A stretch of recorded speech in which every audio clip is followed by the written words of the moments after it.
1夜的牛肉，经过了夜的洗礼，牛肉顺从地换上了泽哥满意的甜辣外衣，气质一下就出来了。这么多调料，但是它那个水果的香气还是蛮浓郁的。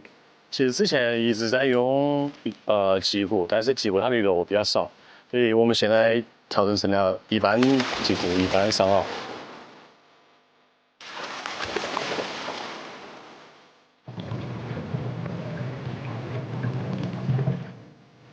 炖煮是由冷到热的入味过程，但炖煮牛肉的火锅汤底是绝密。我是 B 站大会员，年度大会员。抱歉，大会员也不行。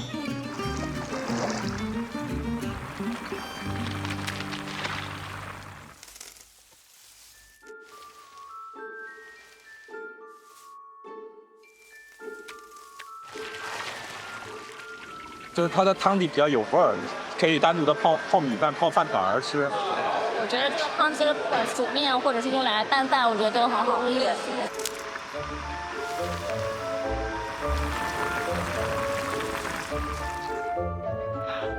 肉过3巡，汤底的主场到来，加入新的食材，进入素食的狂欢。